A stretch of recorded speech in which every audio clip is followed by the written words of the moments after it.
Academy का जो सहयोगी चैनल है द गुरु एकेडमी, उस पर आज यह टेस्ट सीरीज आपको दी जा रही है। आज की जो ये टेस्ट सीरीज है वो देखें, इसमें प्रश्नों की संख्या आज 100 दी गई है और ये महाराष्ट्र असिस्टेंट प्रोफेसर की परीक्षा का पेपर है जो कि मार्च में हुआ था। मार्च 2023 की ही बात कर रहे हैं हम लोग। तो इसीलिए आज ये पेपर मैंने डाउनलोड किया और देखा कि प्रश्न अच्छे हैं, तो मैंने कहा कि यही टेस्ट सीरीज के रूप में आप लोगों को हल करा दें। इससे ये होता है, आप लोग जानते भी हैं कि हाल ही में जो परीक्षाएं हुई होती हैं, आप देखेंगे तो वहाँ से परीक्षा में प्रश्न मिल जाते हैं। जैसे 2016 की बात करें, आप राजस्थान असिस्टेंट प्रोफेसर 2016 का पेपर उठा कर देखिए। यूजीसी नेट का जो इस बार का पेपर आया था, उस पेपर में प्रारंभ के जो 10 प्रश्न थे वो आप देखेंगे असिस्टेंट प्रोफेसर राजस्थान के 10 प्रश्न थे जो 2016 में वो सेम टू सेम वही पूछे गए थे, वही विकल्प था, सारी चीज़ें थी। तो इस तरीके से कभी कभी ऐसा मिल जाता है। तो मैंने कहा एक जानकारी आपके पास हो जाएगी, चलिए दे देते हैं। तो यहाँ पर आइए, इन प्रश्नों को देखिए। चैनल पर अगर आप नए हैं तो चैनल को सब्सक्राइब कर लीजिए और अंत में अपनी प्रतिक्रिया ज़रूर व्यक्त कीजिए कि आज के टेस्ट सीरीज में आपके कितने प्रश्न सही हुए। यो हेहो सिद्धांत के संस्थापक कौन है? आपका उत्तर हो जाएगा ए, न्यावर। वैसे धातु सिद्धांत की अगर बात करें तो लिखना चाहे कभी मिलाने के लिए आ सकता है। शायद एक बार यूजीसी नेट में पूछा गया था, शायद 2017 में या 16 में ऐसे कुछ पूछा गया है। हेज, धातु सिद्धांत के प्रवर्तक का नाम हेज है। इंगित सिद्धांत लिख लीजिए, इंगित सिद्धांत के प्रवर्तक हैं रे ए। इंगित सिद्धांत के हैं रे ए। संपर्क सिद्धांत के हैं जी रेवेज। संपर्क सिद्धांत के हैं जी रेवेज। तो ये 4 सिद्धांत मिलाने के लिए पूछे जा सकते हैं, किसी एक सिद्धांत को पूछा जा सकता है। किस जनपद में अवधी नहीं बोली जाती है? आपका उत्तर हो जाएगा बी, बरेली। अपभ्रंश को पुरानी हिंदी किसने कहा है? उत्तर हो जाएगा सी, चंद्र शर्मा गुलेरी ने कहा है। जो साधारण प्रश्न है वहाँ पर बहुत ज़्यादा कुछ बताने की ज़रूरत नहीं है। नोट्स ऑन तुलसीदास ग्रंथ के लेखक कौन है? अब यहाँ पर थोड़ा सा आपको समय देना है। ग्रियर्सन की ये रचना है। देखिए, जब ग्रियर्सन की बात आती है तो नोट्स ऑन तुलसीदास, इसमें औ लिखा है, गलत है, सही कर लीजिएगा। Notes on Tulsidas. इसके अलावा इनका 2-3 नाम और किताबों का लिख लीजिए, बहुत ही महत्वपूर्ण है, अक्सर परीक्षाओं में पूछा जाता है। एक लिखिए कश्मीरी मैनुअल। कॉपी पेन आप लोगों के पास होना चाहिए, मैं बार बार कहता हूँ, हर वीडियो में कहता हूँ, इस चीज़ का ध्यान रखें।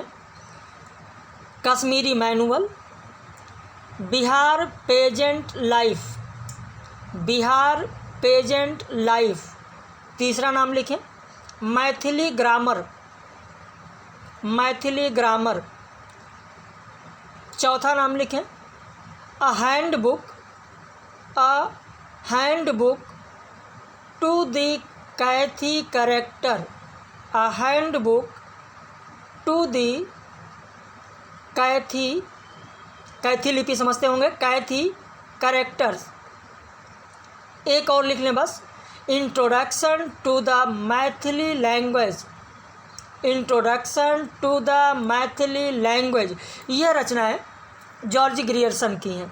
वैसे जॉर्ज ग्रियर्सन के संपादन की बात करें तो इन्होंने 2 रचनाओं का संपादन किया, जिसका नाम लिख सकते हैं। एक तो लल्लू लाल ने जो लिखा है बिहारी सतसई, उसका संपादन भी जॉर्ज ग्रियर्सन ने किया। पद्मावती का भी संपादन जॉर्ज ग्रियर्सन ने किया है सुधाकर द्विवेदी की सहकारिता में।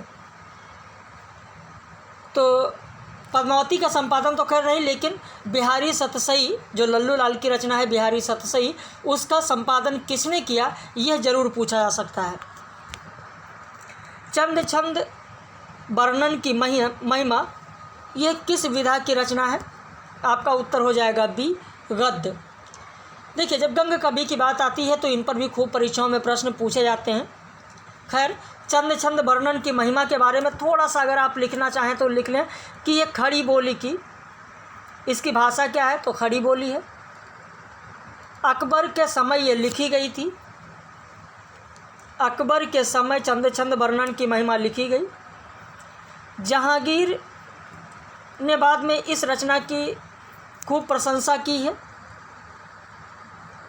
आचार्य रामचंद्र शुक्ल इसी पुस्तक से खड़ी बोली गद्य का प्रारंभ मानते हैं।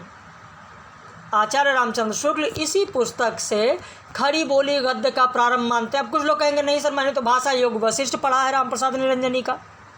अगर पढ़ा है तो दोनों में अंतर है, ध्यान दें। देखिए, आचार्य रामचंद्र शुक्ल जहाँ खड़ी बोली गद्य का प्रारंभ मानते हैं चंद छंद वर्णन की महिमा से, वहीं आचार्य रामचंद्र शुक्ल ने भाषा योग वशिष्ठ से मानते हैं कि परिमार्जित गद्य की प्रथम पुस्तक, परिमार्जित गद्य की पहली पुस्तक भाषा योग वशिष्ठ है और राम प्रसाद निरंजनी को प्रथम प्रौढ़ गद्य लेखक मानते हैं। लेकिन खड़ी बोली गद्य का प्रारंभ आचार्य रामचंद्र शुक्ल ने चंद छंद वर्णन की महिमा से माना है। अब समझ में आ गया आपके? वैसे गंग कवि की पंक्तियाँ भी बहुत अच्छी अच्छी पंक्तियाँ हैं। देखिए, आप लोग भी तैयारी कर रहे हैं, क्यों कर रहे हैं? भविष्य के लिए कर रहे हैं ना, कि भविष्य अच्छा हो, नौकरी करेंगे, पैसे रहेंगे। भाई पैसे से ही तो सब कुछ है। और गंग कवि की पंक्ति याद आती है जब बात पैसे की होती है कि माता कहे मेरो पूत सपूत, माता कहे मेरो पूत सपूत, बहन कहे मेरो सुंदर भैया, और बाप कहे मेरे कुल का है दीपक, लोक लाज मेरी के है रखैया। और नारी कहे, नारी मतलब पत्नी, नारी कहे मेरे प्राणपति हैं, जाकी मैं लेऊँ दिन रात बलैया। और कभी गंग कहें सुन सा अकबर, गांठ में जिनके है ढेरों रुपैया। तो ये कहा है गंग कवि। वैसे गंग कवि जैसे आप जानते हैं कि खेती किसानी की जब बात आती है तो खेती किसानी में आप देखते हैं कि घाघ और भंडारी की पंक्ति जिस तरीके से उत्तर भारत के किसानों में समाई हुई थी, ऐसे ही गंग कवि की कुछ पंक्तियां भी लोक प्रचलित थीं। जैसे गंग कवि की पंक्ति ये भी बहुत लोक प्रचलित थी कि तारों के तेज में चंद्र छिपे नहीं, तारों के तेज में चंद्र छिपे नहीं। हाँ, एक और कोई मूवी है जिसमें कहा जाता है कि आवारा बादल सूरज का रास्ता नहीं रोक सकता है। सुना होगा आप लोगों ने डायलॉग। तो इन्हीं की पंक्ति है, कवि गंग की, वहीं से उसको बदला गया है भाषा में, दूसरे भाषा में, कि तारों के तेज में चंद्र छिपे नहीं, सूरज छिपे नहीं बादल छायो, चंचल नार के नयन छिपे नहीं, प्रीत छिपे नहीं पीठ दिखायो। और रण पड़े रजपूत छिपे नहीं, दाता छिपे नहीं मंगन आयो। कभी गंग कहे सुनो शाह अकबर, कर्म छिपे नहीं भभूत लगायो। तो ये सब पंक्तियाँ हैं। खैर, तुलसीदास की निम्नलिखित रचनाओं में गीति काव्य कौन सा नहीं है? आपका उत्तर हो जाएगा यहाँ पर कवितावली। अच्छा, गौतम चंद्रिका किसकी रचना है? कितने लोग जानते हैं? गौतम चंद्रिका, गौतम चंद्रिका किसकी रचना है? गौतम चंद्रिका कितने लोगों को पता है? नहीं पता तो लिख ले, कृष्णदत्त मिश्र की रचना है। कृष्णदत्त मिश्र, कृष्णदत्त मिश्र ने अपनी गौतम चंद्रिका में तुलसीदास की 8 रचनाओं को अष्टांग भोग कहा है।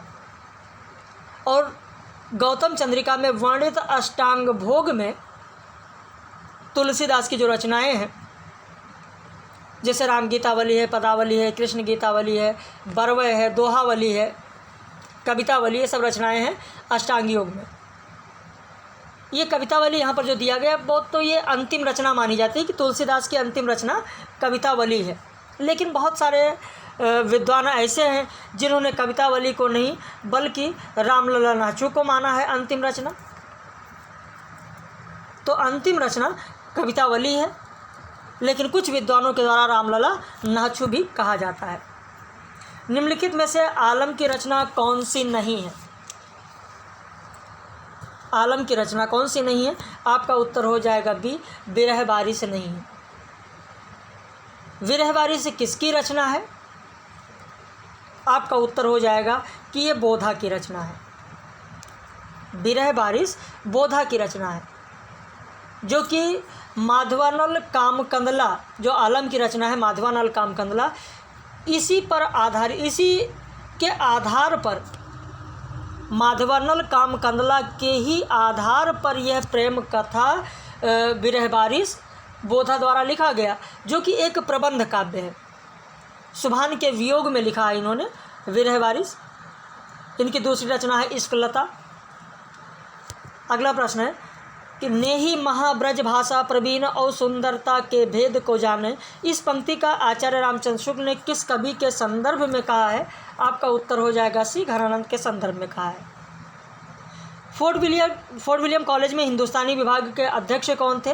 तो जॉन गिलक्राइस्ट। वैसे इसमें 4 अध्यक्ष थे, और आप जितने भी लोग देख रहे हैं, जो हमारे परमानेंट व्यूअर्स हैं, जो हमारे पेड बैच के मेंबर्स हैं, उन सभी लोगों को पता होगा कि चारों हिंदुस्तानी विभाग के अध्यक्षों की मैंने बात की है, चारों के बारे में विस्तृत बताया है, चारों ने किस किस का अनुवाद कराया है, वो सारी चीज़ें मैंने बताया है। भाखा मुंशी के बारे में बताया है, उनके सहायकों के बारे में भी मैंने जिक्र किया है।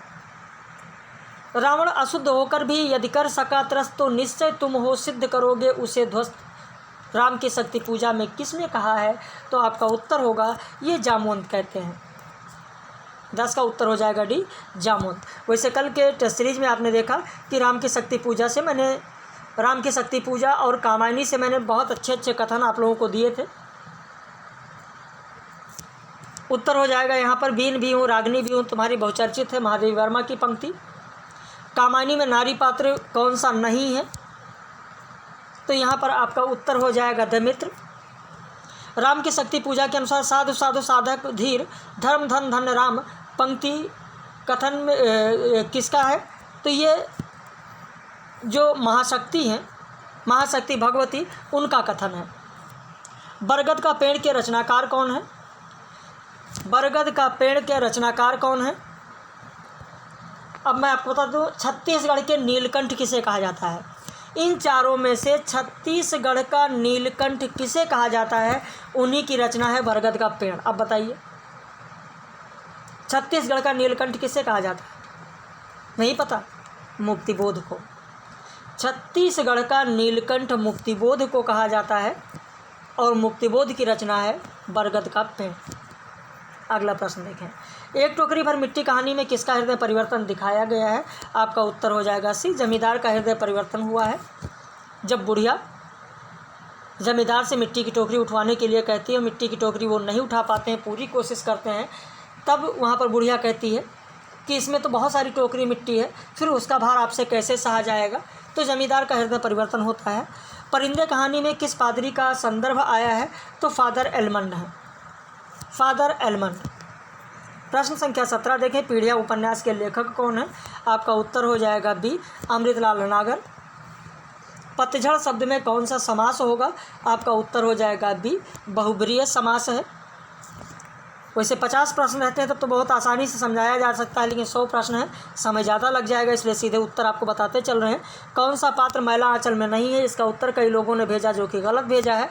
डी होगा ओंकारनाथ। ओंकारनाथ गोदान में है और शायद आपको याद नहीं रहा, और कई लोगों ने उत्तर सी चुन्नी गोसाई लगा दिया है। निम्न दोहा के रचयिता कौन है? अभिधा उत्तम काव्य है, मध्य लक्षणालीन, अधम व्यंजना, रस कुटिल का उल्टी कहत नवीन। ये तो अभी आप लोगों को पढ़ाया ही गया है, देव की पंक्ति काव्य शास्त्र जो चल रहा है उसमें अभी मैंने आप लोगों को पढ़ाया ही है। इसमें से किस आलोचक ने देवरानी जेठानी की कहानी को हिंदी का पहला उपन्यास माना है? आपका उत्तर हो जाएगा सी, गोपाल राय ने माना है। निम्नलिखित में से कौन सा उपन्यास मिश्र बंधुओं का नहीं है? वृंदावन लाल वर्मा का नाम आपने सुना होगा, झांसी की रानी। डी हो जाएगा। प्रश्न संख्या 23 देखें, कफन कहानी सर्वप्रथम किस पत्रिका में प्रकाशित हुई? उत्तर हो जाएगा बी, चांद पत्रिका में प्रकाशित हुई। वैसे कफन कहानी पर आधारित कथन कल की टेस्ट सीरीज में मैंने आप लोगों को दिया था। इनमें से कौन सा कहानी संग्रह जयशंकर प्रसाद का नहीं है? उत्तर हो जाएगा अमर वल्लरी जयशंकर प्रसाद का नहीं है। अगला प्रश्न देखें, भारतेंद्र हरिश्चंद्र और हिंदी निबंध के लेखक कौन हैं? उत्तर हो जाएगा आचार्य रामचंद्र शुक्ल। निम्नलिखित में से कौन सा एकांकी नहीं है? तो यहाँ पर दीपदान एकांकी है, नए मेहमान एकांकी है, भोर का तारा एकांकी है। अच्छा, प्रेत और छाया, प्रेत और छाया एकांकी नहीं है। प्रश्न संख्या 27 देखें। युद्ध में कई लोग मारे गए, इस वाक्य में प्रयुक्त कई शब्द से कौन सा सर्वनाम प्रयुक्त हुआ है? देखिए, कई लोग मारे गए, कितने ये निश्चित नहीं है, तो ये क्या है? अनिश्चयवाचक। हीरामन नौटंकी कंपनी की स्त्री को यानी हीराबाई को हीरामन क्या समझता था? हीरामन क्या समझता था? आप देखेंगे कई जगह पर उसने बाई जी शब्द का प्रयोग किया है। आत्मनेपद किस विधा की रचना है? तो आत्मनेपद संस्मरण है। आत्मनेपद क्या है? संस्मरण है। निम्नलिखित में से किस पुस्तक में प्रगतिशील लेखक संघ की स्थापना का विवरण दिया गया है? तो रोशनाई। वैसे देखिए, प्रगतिशील लेखक संघ की जब बात आती है तो प्रगतिशील लेखक संघ के बारे में मैंने आप लोगों को पढ़ाया है, प्रगतिवाद के बारे में पूरा पढ़ाया है, एक एक तथ्य इसके बारे में बताई गई है, इसके बारे में बताया गया है। तो यहाँ पर जो आपका उत्तर होगा वो होगा रोशनाई।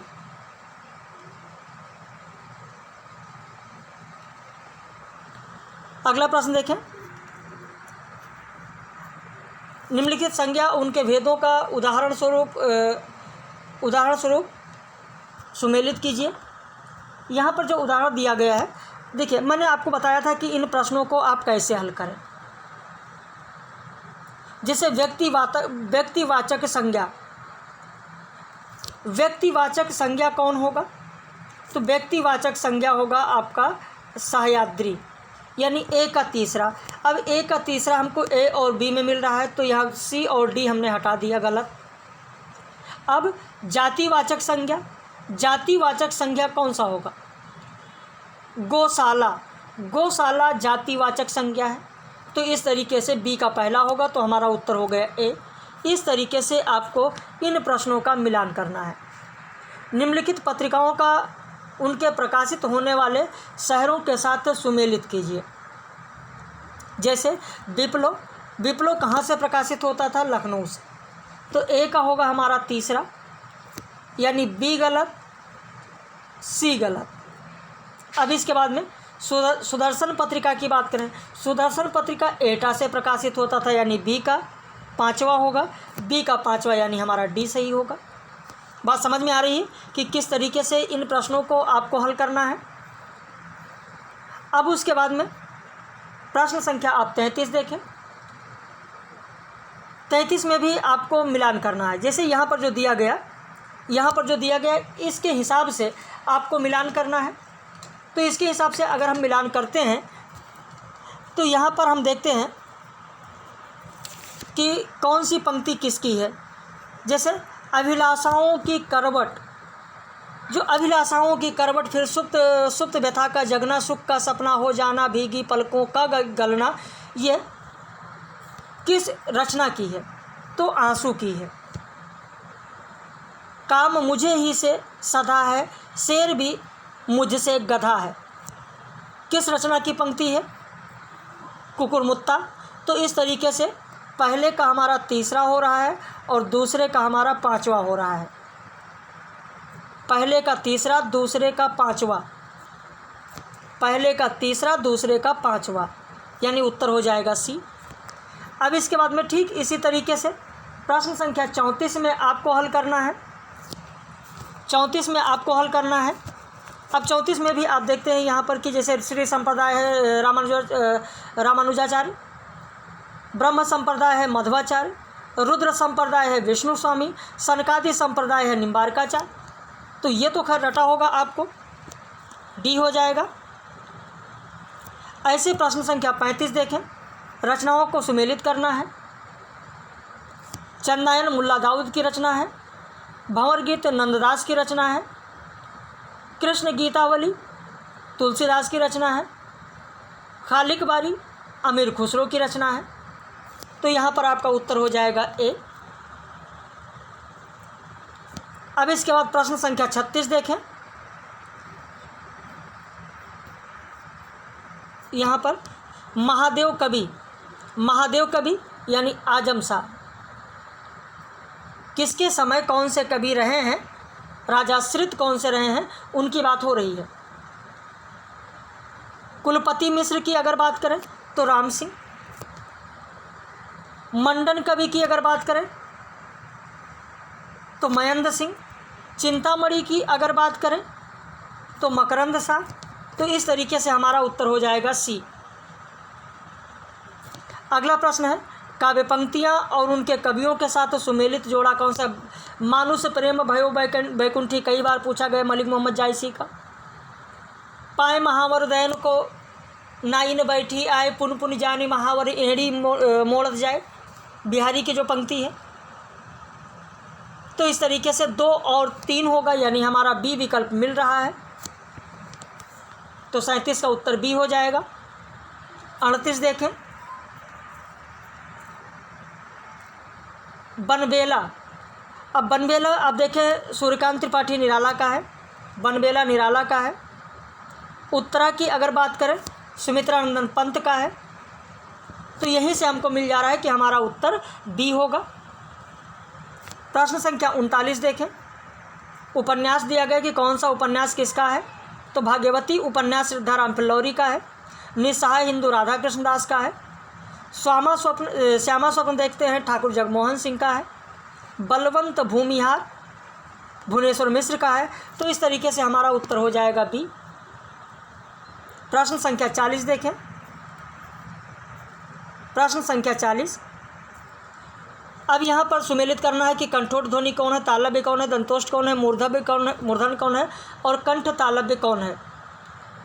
तो यहाँ पर हम देखते हैं वह हो जाएगा हमारा दंतोष्ठ, वह हो जाएगा दंतोष्ठ, वो हो जाएगा हमारा कंठोठ, ये हो जाएगा हमारा कंठ तालव्य और ई हो जाएगा तालव्य। तो इस तरीके से हमारा उत्तर हो जाएगा सी।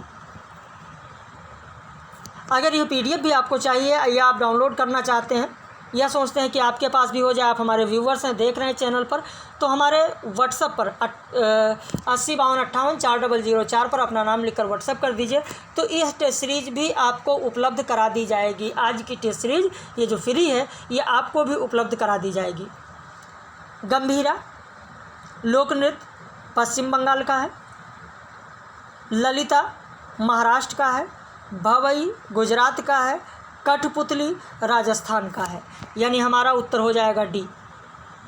स्क्रीनशॉट लेना चाहें तो आप स्क्रीनशॉट ले सकते हैं, या अगर आप उत्तर लिख रहे हैं तो उत्तर लिखना चाहें उत्तर लिख सकते हैं। निम्नलिखित रचनाओं को उनके रचनाकारों के साथ सुमेलित कीजिए। हालावाद, तो यहाँ पर जो 42 दिया गया इसमें हालावाद आप देखें, हालावाद और बच्चन ये दशरथ राज का है। हालावाद ऐसे, हालावाद और बच्चन दशरथ राज का है। रीतिकालीन कवियों की प्रेम व्यंजना बच्चन सिंह की है। ज्योति विहग शांत प्रिय द्विवेदी की है। छायावाद का पतन डॉक्टर देवराज का है। तो इस तरीके से हमारा उत्तर हो जाएगा बी। अगला प्रश्न देखें,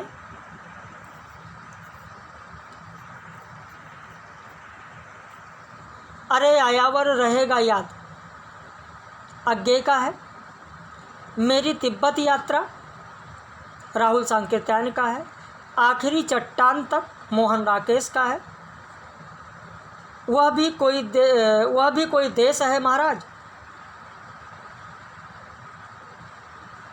ये हो जाएगा अनिल यादव का। तो इस तरीके से हमारा उत्तर जो बनेगा वह उत्तर बनेगा बी। वो उत्तर हमारा सी बनेगा, सी बनेगा सी, यानी 2 1 4 3, 2 1 4 3। अगला प्रश्न देखें, निम्नलिखित सिद्धांतों को उनके विचारकों के साथ सुमेलित कीजिए। मनोविश्लेषणवाद, मनोविश्लेषणवाद किसका हो जाएगा, युंग का। अस्तित्ववाद में कौन होगा, अस्तित्ववाद में जयापाल सात्रे। उत्पत्तिवाद भट्टलोल्लक। अभिव्यक्तिवाद अभिनव गुप्त। यानी हमारा जो उत्तर होगा वह बनेगा बी, अगला प्रश्न देखें, निम्नलिखित रेखाचित्र और उनके लेखकों का सुमेलित जोड़ा कौन सा है? पथ के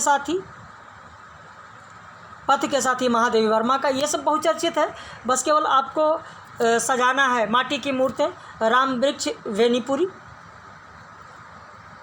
मंटो मेरा दुश्मन उपेंद्रनाथ अश्क, मैं भूल नहीं सकता कैलाशनाथ काटजू, यानी आपका उत्तर हो जाएगा बी।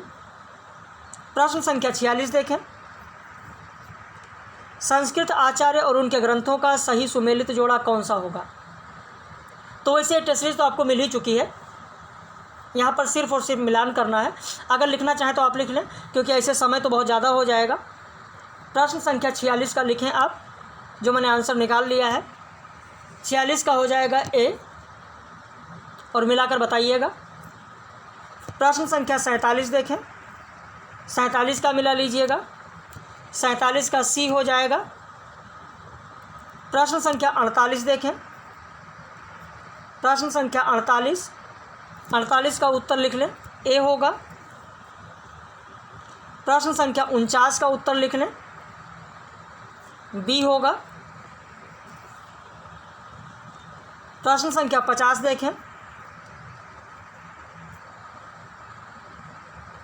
50 का सी हो जाएगा, 50 का सी हो जाएगा। और यह टेस्ट सीरीज आप में से जितने भी लोगों को चाहिए वो अपना नाम लिख के व्हाट्सएप कर दें। 80 52 58 नंबर एक बार लिख लें, 80 52 58 4004। और जो भी नए लोग देख रहे हैं द गुरु एकेडमी पर, वो चैनल को ज़रूर सब्सक्राइब कर लें, और इस नंबर पर आप हमको अपना नाम लिख के व्हाट्सएप कर दीजिए, तो आज की जो टेस्ट सीरीज है वो आपको उपलब्ध करा दी जाए। और आज की टेस्ट सीरीज आज ही मिलेगी, यानी 6/6/2023। ध्यान रखिए। अब ये नहीं कि आप 1 साल बाद मैसेज करते हैं, 1 हफ्ते बाद मैसेज करते हैं कि सर हमको टेस्ट सीरीज चाहिए, तो ऐसा नहीं। 6/6/2023 मैक्सिमम बहुत होगा तो कल शाम तक, यानी 7/6/2023 तक यह टेस्ट सीरीज अगर आप मांगते हैं तो आपके व्हाट्सएप पर आपको उपलब्ध करा दी जाएगी। उत्तर यहाँ लिख रहे हैं तो लिख लें, बाकी हमारे जो पेड मेंबर्स हैं वो तो लगातार लिख रहे हैं, चीज़ों को देख रहे हैं। प्रश्न संख्या 51 का उत्तर हो जाएगा सी, 51 का सी। प्रश्न संख्या 52, प्रश्न संख्या 52 उत्तर हो जाएगा सी। प्रश्न संख्या 53 का हो जाएगा बी। 54 का हो जाएगा बी, कुतुबन जायसी मंजन उस्मान। 55 का देखें, 55 का हो जाएगा बी, अखरावट पद्मावत कन्हावत और आखिरी कलाम। प्रश्न संख्या 56 देखें, 56 का ए हो जाएगा, पहले कवि प्रिया फिर रसिक प्रिया विज्ञान गीता रतन बावनी। 57 का बी हो जाएगा, मतिराम पद्माकर देव घनानंद। 58 का लिखें, राम काव्य धारा के कवियों का संगत वर्ग कौन सा है? सी हो जाएगा, सूरदास बेनी माधव तुलसीदास केशवदास। 59 का डी हो जाएगा, कृपाराम नरोत्तम दास आलम गंग। 60 का लिखें, 60 का सी हो जाएगा, कविता क्या है? करुणा, हिंदी और हिंदुस्तान उपन्यास। ये निबंध है, ध्यान रखना। उपन्यास निबंध किसका है, यह परीक्षा में पूछा जा सकता है। हिंदी और हिंदुस्तान निबंध किसका है, यह परीक्षा में पूछा जा सकता है, ध्यान रखना। बाद में ये मत कहना सर आपने तो बताया नहीं कि कहाँ से प्रश्न और बन सकते हैं, कौन सा महत्वपूर्ण है इस बार के लिए। निराला की कृतियों का संगत वर्ग कौन सा है? उत्तर हो जाएगा ए, तुलसीदास अणिमा अर्चना आराधना। निम्नलिखित में से भारोपीय परिवार की भाषाओं का संगत वर्ग कौन सा होगा? उत्तर हो जाएगा सी। प्रेमचंद की कहानियों का संगत वर्ग कौन सा होगा? उत्तर हो जाएगा ए, सारंधा, बांका गुमान, दफ्तरी, भुक्ति मार्ग। निम्नलिखित में से जैनेंद्र के उपन्यासों का संगत वर्ग कौन सा होगा? हो जाएगा बी, परख, सुनीता, त्यागपत्र, कल्याणी। अमृतलाल नागर के उपन्यासों का संगत वर्ग कौन सा होगा? उत्तर हो जाएगा डी, बूंद और समुद्र, अमृत और विष, एक दाना नैमिषारण्य, करवट। निम्नलिखित में से वाचिक अभिनय का संगत वर्ग कौन सा होगा? उत्तर हो जाएगा सी, संलाप, प्रलाप, संदेश, निर्देश। नामवर सिंह की आलोचना का संगत वर्ग कौन सा होगा?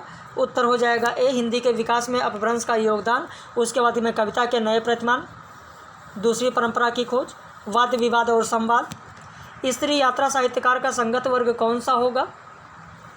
उत्तर हो जाएगा सी, शिवानी, रमणिका गुप्ता, नासिरा शर्मा, गगन गिल। भारतीय काव्यशास्त्र के सिद्धांतों का संगत वर्ग कौन सा होगा? उत्तर हो जाएगा त्रासदी, रीत, अलंकार, रस, ध्वनि, रीति, ध्वनि, वक्रोक्ति, औचित्य। अगला प्रश्न देखें, मार्क्सवाद की विशेषताओं का कौन सा वर्ग संगत है? उत्तर हो जाएगा ऐतिहासिक विकासवाद, क्रांति, द्वंद्वात्मक भौतिकवाद, मानवतावाद। ये आज आप देखेंगे, आज का जो लेक्चर है उस आज के लेक्चर में आपको ये मिलेगा। रचनाकाल की दृष्टि से बूंद की रचनाओं का सही क्रम क्या होगा? अच्छा, बूंद यहाँ पर दे दिया गया है, बूंद दे दिया गया, नाम नहीं दिया गया, कोई बात नहीं, चले भाई ये तो रचना आपको पता ही है, मकसद से, पावन पचीसी, भाव पंचिका, 12 मासा, इनकी जो रचना है तो आपको पता ही है। तो यहाँ पर उत्तर हो जाएगा डी, सबसे पहले इनकी रचना 12 मासा है, फिर भाव पंचाशिका है, पवन पचीसी है, या मकसद सही है। प्रेमाख्यान काव्यों का जो साधारण चीज़ें हैं उस पर बहुत ज़्यादा गौर नहीं करते हम लोग, सीधे उत्तर बताते हुए चल रहे हैं। यहाँ पर आपका उत्तर हो जाएगा ए, पद्मावत, चित्रावली, अनुराग बांसुरी, प्रेम पयोनिधि। 73 देखें, जन्मकाल के अनुसार इसे जरूर ध्यान रखिएगा, कई बार परीक्षाओं में रिपीट हो चुका है। सबसे पहले होंगे गुरु नानक, फिर होगा दादू दयाल, फिर मलुकदास और सुंदरदास। इनको जरूर ध्यान रखिएगा, बहुत ही महत्वपूर्ण है, वेरी इंपॉर्टेंट, ध्यान रखिएगा। निम्नलिखित रचनाओं का कालक्रमानुसार सही क्रम कौन सा होगा? ये भी बहुत ही महत्वपूर्ण है। ए हो जाएगा जीवदया रास, आबू रास, नेमिनाथ रास, गया सुकुमाल रास। कल मैंने इन रचनाओं कुछ रचनाएं दी थी आप लोगों को सुमिलित करने के लिए कल की टेस्ट सीरीज में, वो भी बहुत ही महत्वपूर्ण है, ध्यान रखिएगा। कालक्रमानुसार अवधि की रचनाओं का सही क्रम कौन सा होगा? सत्यवती कथा होगा, फिर चंदायन, पद्मावत, रामलला, नाचू। प्रश्न संख्या 76 देखें, रामकाव्य धारा के कवियों का सही क्रम कौन सा होगा? उत्तर हो जाएगा डी, विष्णुदास, तुलसीदास, नाभादास और बावनदास। ये भी बहुत ही महत्वपूर्ण है। कालक्रमानुसार निम्न पत्रिकाओं के आरंभ का अनुक्रम कौन सा होगा? उत्तर हो जाएगा सी, उदन, मार्तंड, सरस्वती, इंदु और हंस। निम्नलिखित रचनाओं का सही अनुक्रम कौन सा होगा? तो सबसे पहले हो जाएगा 84 वैष्णवन की वार्ता, भक्तमाल, भाव प्रकाश, वल्लभ दिग्विजय। निम्नलिखित काव्य प्रबंध काव्यों का सही कालक्रम की दृष्टि से सही क्रम कौन सा होगा? उत्तर हो जाएगा बी, कनुप्रिया, लोकायन, उर्वशी और उत्तराजय। अगला प्रश्न देखें, प्रश्न संख्या 80 है, अंतस्थ व्यंजन कौन से हैं? यारा, लावा, डी हो जाएगा। निम्नलिखित उपन्यासों का कालक्रम के अनुसार सही अनुक्रम कौन सा होगा? उत्तर हो जाएगा सबसे पहले नूतन चरित, फिर नूतन ब्रह्मचारी, विधवा विपत्ति और जया। निम्नलिखित औपचारिक रचनाओं का सही अनुक्रम कौन सा होगा? वृंदावन लाल वर्मा का परिव्राटा की पद्मिनी होगा, फिर अप्सरा होगा, फिर चित्रलेखा भगवती चरण वर्मा का, फिर वयम रक्षाम। तो ये क्रम यहाँ पर दिया गया है। 82 का ए हो जाएगा। प्रकाशन की दृष्टि से कहानी संग्रहों का सही अनुक्रम कौन सा होगा? तो सबसे पहले हो जाएगा प्रेमचंद की बात हो रही है, सोजोतन उनका होगा, फिर उसके बाद में चिंगारियाँ, फिर जयशंकर प्रसाद का आकाशदीप है, फिर वातायन है। तो ये क्रम होगा आपका 83 का भी। राष्ट्रीय काव्यधारा के कवियों का सही अनुक्रम कौन सा होगा? तो सबसे पहले यहाँ पर उत्तर हो जाएगा बी, माखनलाल चतुर्वेदी, फिर बालकेश शर्मा नवीन, सुभद्रा कुमारी चौहान और दिनकर। जगदीश चंद्र माथुर के एकांकी नाटकों का कालक्रमानुसार सही अनुक्रम कौन सा होगा? तो सबसे पहले होगा कलिंग विजय, फिर रीढ़ की हड्डी, मकड़ी का जाला, शारदिया। 86 देखें, नाटकों का सही अनुक्रम कौन सा होगा? 86 का लिख लें, बी हो जाएगा। 87 का लिख लें, डी हो जाएगा। 88 का लिख लें, बी हो जाएगा। 89 का लिख लें सी हो जाएगा, इसे ज़रूर ध्यान रखना। रूपवाद, नई समीक्षा, संरचनावाद, उत्तर संरचनावाद, आलोचनात्मक दृष्टि से सही अनुक्रम कौन सा होगा, बहुत ही महत्वपूर्ण है, ध्यान रखिएगा।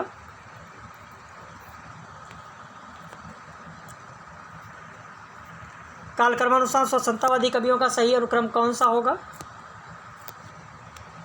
डी हो जाएगा। अब इसके बाद स्थापना और तर्क में आप उत्तर लिख लें। 10 प्रश्न यहाँ पर हैं। 91 का हो जाएगा बी, 92 का लिख लें, 92 का हो जाएगा ए, 93 का लिख लें, 93 का सी, 94 का लिख लें सी, 95 का लिख लें ए, 95 का ए, 96 में लिख लें बी, 97 में लिख लें ए, 98 में लिख लें सी,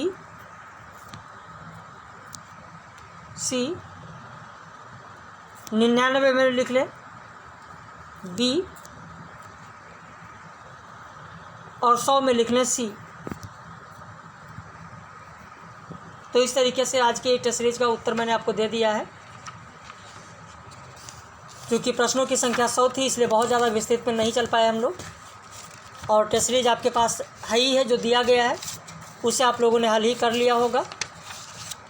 तो बाकी रात में 9 बजे लाइव कक्षा में पाश्चात्य काव्यशास्त्र पर आधारित महत्वपूर्ण प्रश्नों के साथ हम लोग पुनः मिलेंगे।